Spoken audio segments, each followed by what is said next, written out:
Conservatives, we have a problem. Patriots, we have a problem. America, we have a problem. Those of us who believe in constitutional limited government, individual liberty, personal responsibility, economic freedom, a strong national defense, American exceptionalism, and Judeo-Christian moral truth, we're not just losing elections. We're not just losing legislative and policy battles even when we thought we won the election. We're not just losing America's leadership position in the world. We're not just losing the foundation and framework of America's culture that made her the greatest nation on earth. We're losing the republic that was entrusted to us as Americans. That's what we're losing. I have a feeling that you're here for the same reason that I am and my colleagues up on the platform are here this afternoon, and that is we are unwilling to continue losing. Am I right?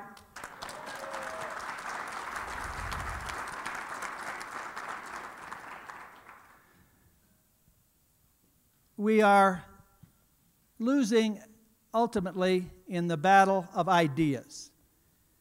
In the first paragraph of the first number of the Federalist Papers, where James Madison and John Jay and Alexander Hamilton made the case for the Constitution of the United States to be ratified, Hamilton said that America was an experiment determining whether it is possible for people to govern themselves by reflection and choice rather than having government just happen to them by accident and force.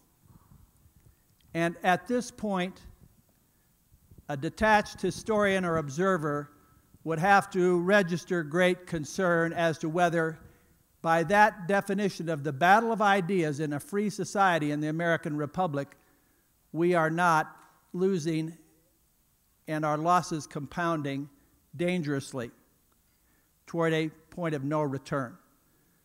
But I'm here because I'm a positive, optimistic, hopeful, never quit fighting, never quit smiling guy, passionately in love with these United States of America, and I think, again, that's why we're all here.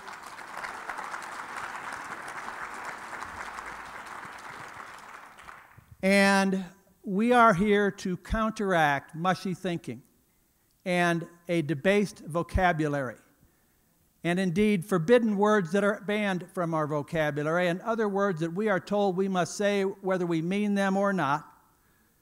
We're here to counteract fractured logic and hollowed out concepts with clear, principled thinking delivered in a winsome, relational style that persuades others over to our cause. Those of us who are here for the Weekly Standard opening presentation this morning, Bill Kristol, I was particularly impressed when you took a question about the way we can't get an even break from the media, and you did not deny the premise, but you warned that we must think about what we ourselves can do better. We've got to look in the mirror and not just constantly look for someone else to blame. I went to a little school that was always outmanned on the football field or whatever field of athletic contest, and we had a lot of moral victories. Well, we held the losing margin under double digits. We're supposed to feel good about that? I don't think so. No more moral victories, okay? How about just real victories? And as Shakespeare said 400 years ago, but we still can't seem to get it through our heads, most of the time the fault is not in our stars, our circumstances, our opponents, or the unlevel playing field. No, Shakespeare says the fault is not in our stars, but in ourselves. Think about someone that you would like to be more effective in persuading to believe as we believe in limited government and freedom and personal responsibility and economic free enterprise.